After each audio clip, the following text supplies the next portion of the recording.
What's going on, guys? Shadow Knight here, and I'll bring you guys another video of me talking about Mortal Kombat. As you guys see, the last time I talked about Mortal Kombat, which is when I did the Mortal Kombat topic video, I was talking about who are the 7 strongest playable fighter. I will not be doing a top 5 or top 10 because then the original Mortal Kombat had 7 playable characters. I will be doing a top 7 strongest playable character, and also because there is one secret character in the original Mortal Kombat, I will be including one extra character as a audible mention that did not make it part of the top 7. You guys can also check out the description below for the rule of how I'm ranking this character and how am I ranking the theory, so that way you guys can have a better understanding on this theory. But without further ado, let's get into this video. Since they are 12 playable characters, 3 hidden character, and 2 bonuses at the boss character, that all make up into 17 different characters in total, right? So the amount of characters that I will be ranking in this video will basically be 41% of the roster. But if we are including the top 8, it's actually 47% of entire roster. Starting off with number 7, we have Molina, who is actually the twin sister of Kano, but she is actually a clone of Kano. Not only her, she's actually a clone of a Kataran race as well. Just like Kano, she was actually trained to be in a deadly assassin by Shao Kahn, who ended up working for Shao Kahn. The only reason why she is ranking number 7 is because even though Molina is a clone of Kano and a bloodline of Kataran, she doesn't even have as much experience as Kano and as much experience on how to be a Jakartan. But in this game, she gained her teleportation kick. She's able to suck up an entire mortal into her mouth and spit it back out, all the bone. She's able to suck in all the mortal body and then spit out all the bone out of her mouth.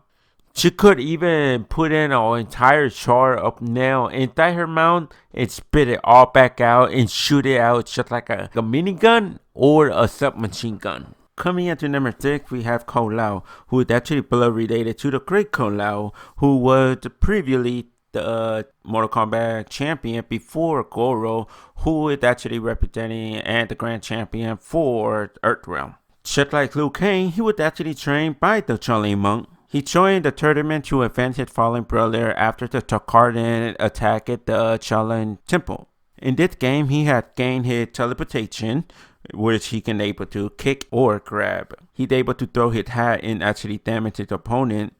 And not only that, he's able to spin around, which is called the real win.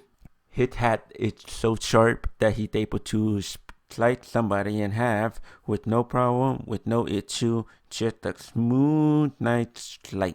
The only reason why he is placed in number 6 is because he actually joined the tournament for a revenge. So, and therefore, throughout the tournament, it make him cocky. And at the end of the story, we already know that he did not even win the tournament at all. Coming into number 5, we have Kano. She is actually 5,000 years old, which making her the 2nd oldest playable fighter in this roster. She is the trained assassin that was being trained by and worked for Shao Kahn.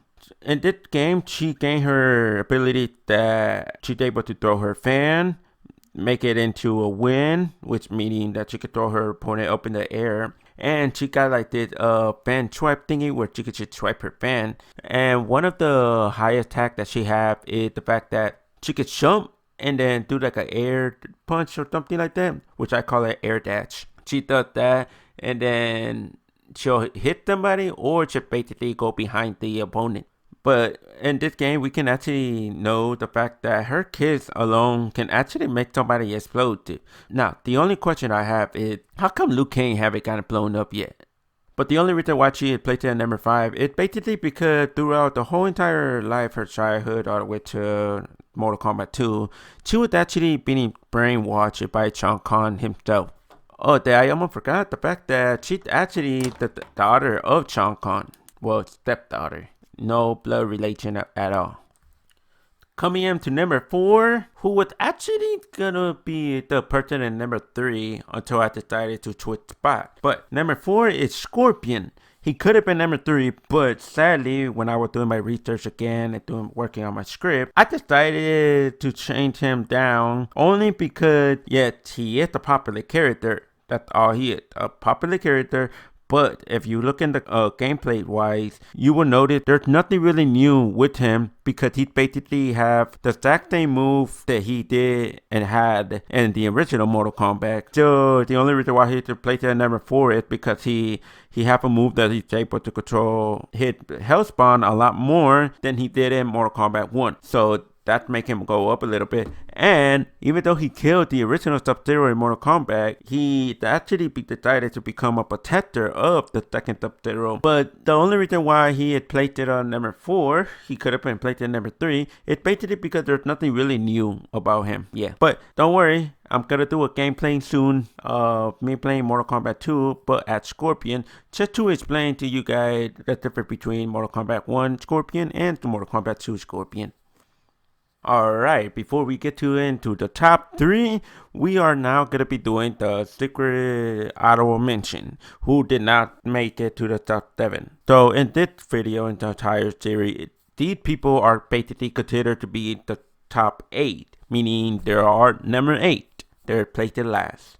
But this person will be Reptile.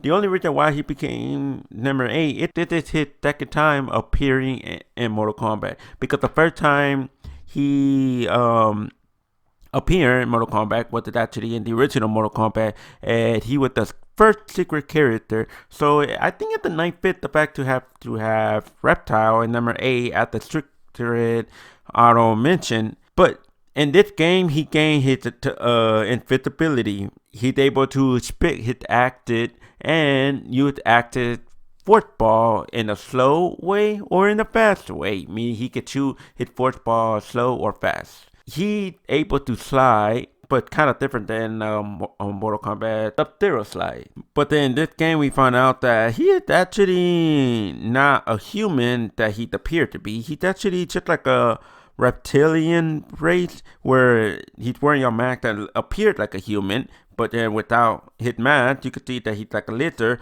and his race supposedly was extended millions years ago.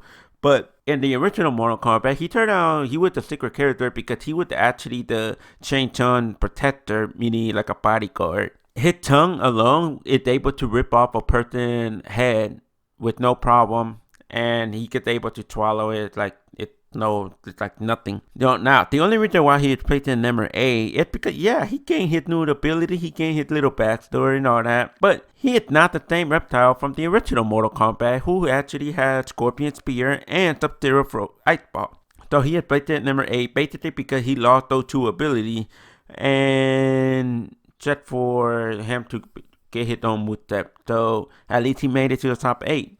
Now, for the top 3, I will have to give out 3 reasons of why they made it to the top 3. But the person who placed it in number 3 is Raiden, who could have been placed it in number 4, but he has placed it in number 3 basically because he gained a electric grab, where Scorpion basically didn't gain any new moveset. Even though in Outworld he had to be weakened, meaning that his power level is actually dropped. He'd been nerfed during the Outworld tournament, right? But even though he lost his power and everything, he is actually still really skilled because he was once a Edo God and the Earthrealm Protector. He really skilled. And, you know, he's about the same power, the same fighting skill as Liu Kang. But even though he did not whirl and all that, he still have his power. So that's the third reason, because technically he still gained his ability, the thunder power, and outworld rather than not losing it, like how in Mortal Kombat Annihilation, the second film, live action film, where Raiden like basically losing his power and everything, like he have no power at all. Where in Mortal Kombat 2, he still have his ability. But in this game, he basically still have the same moveset from Mortal Kombat 2. The only difference with this Raiden is that he gained a electro grab, and he's able to summon a mini version of him, which call him Kid Thunder in his friendship. And that's pretty much it. There's Raiden that he's still immortal, which is the reason why he's able to fight in Mortal Kombat 2. Yeah. Coming in to number 2, we have Shang Tsung, who was once the Mortal Kombat champion before the Great Lao. He's actually one of the soldiers that is able to steal people's soul, any mortal soul, and basically any soul in general. And the more soul he get, the more soul he's able to change shift into. And the third reason why he made it to number 2 is basically because in the last Mortal Kombat, he was basically the final boss, but he was the host of Mortal Kombat tournament. He was really old. He was just an old man, but he was still kind of powerful, right? Now, in this game, he gained his youth back, meaning that he technically in his prime form again. So, if he was deadly in the original Mortal Kombat, I just know that Shang Tsung is strong enough in his prime form basically because he became a sub-boss this time in Mortal Kombat 2.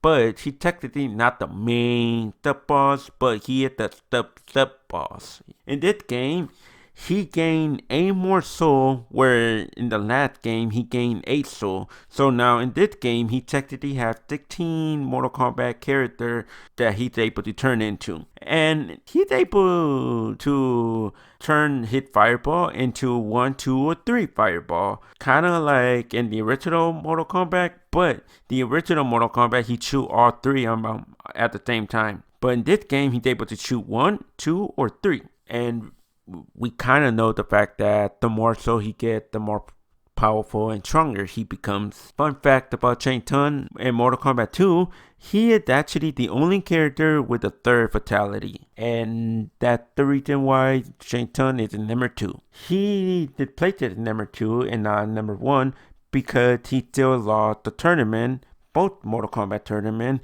to Liu Kang twice, both times. And finally, the person that placed it number 1 and at the strongest playable fighter in Mortal Kombat 2, we have Liu Kang. The only reason why he had placed it in number 1 in this game and not in the last game is basically because, you know, he's the one that beat all the bosses and the sub-boss. He beat Shang Tsung twice, and he has the ability to turn into a dragon, and he just basically became a Mortal Kombat champion twice, making him a Mortal Kombat Supreme champion because he basically went in the Outworld and the Earthrealm. In the last game, he basically only had the fireball and they hit a flying kick, right? Well, in this game, he gained a bicycle kick. And one thing I gotta say, he still have his fatality from the original Mortal Kombat, which to me is basically still considered to be the most friendliest fatality ever, because basically there's no blood, there's no gore in it. But yeah, he is basically placed in number 1 above Shang Tsung and everyone else because he won the tournament twice. He had the one that beat Shao Kahn, Shang Tsung, Goro, and Kotaro. And not only that, if he really wanted to, he could turn into a freaking dragon and eat everybody. Well, there you guys have it. We have the top 8 strongest playable character in Mortal Kombat 2. But before I move further to the closing statement, I want to be able to do a little quick recap of the entire rating that I did. Number 8, it was Reptile. Number 7, Molina. Number 6, Kano. Number 5, Katana. Number 4, Scorpion. Number 3, Raiden. Number 2, Shang Tsung. And number 1, Liu Kang. Alright, so those are all my people of who I think are the strongest playable character in Mortal Kombat 2, with my reason are being said and throughout this video. And as you guys noticed, that I did not basically repeat anything what I said in the previous video where I went over the 7 strongest playable character for the original Mortal Kombat. I gave out each of those characters their own reason. Now, throughout the entire theory, I'm trying to come up with new reason of why they are ranked where they are ranked without repeating the same thing what I said in the last previous thing. Now, in the episode wherein I do the Mortal Kombat Trilogy episode, yes, those will be the only time I will be doing a repeat where I can gather all the best feed they ever did throughout the Mortal Kombat 1, 2, and 3 which were considered to be the 2D era. And then throughout the 3D era, I will do the same thing for the episode of Mortal Kombat Armageddon, where I will be repeating some of the same thing I have said before Armageddon during the 3D era. But yeah, I realized that I thought that I was able to do all 3 videos at the same time, but then I realized that I needed to record the Mortal Kombat 2 version first, capture some gameplay. I already captured some gameplay for Mortal Kombat X and 11. I'm still trying to work on capturing more gameplay from my Mortal Kombat arcade collection, my Mortal Kombat 9, and my Mortal Kombat vs. DC from my PlayStation 3, but for some reason, I'm having a problem with my splitter. It used to be working, but now it's not working because of the HDCP.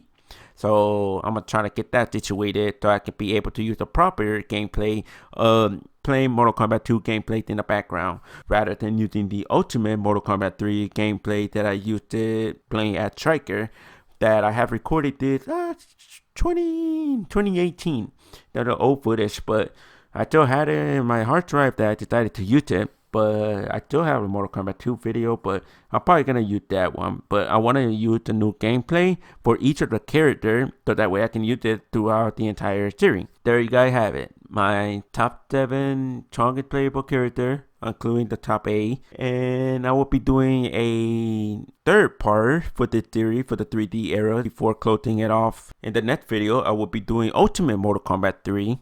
Before I close off this series with Mortal Kombat Trilogy. But doing Mortal Kombat Trilogy, it's going to be a bit difficult because I had not one. I take that back. I did play this game once or twice with my best friend house, back in my first grade, second grade days. Those were the last time I played Mortal Kombat Trilogy in the Nintendo 64. But other than that, I never really get to play it. But I'm trying to find it, but it's hard to come across it. I seen it one time in the store, and I had the money for it. But then I went back to it when I had the money, and it's not there no more. So it's kind of hard for me to find. I don't want to buy it online because I don't want to wait. I want to go to a store and get it in person. And yeah, making this video a little bit long than what it's supposed to be, but I will be catching you guys in the next video. Make sure you guys like, share, subscribe, and make sure you guys stay tuned for the Ultimate Mortal Kombat 3 strongest playable character. And if you guys can get who you think is going to be number 1 in Mortal Kombat 3, make sure you guys let me know in the comment section. And till then, I'll catch you guys on the next video because Shadow Knight is signing out. Peace.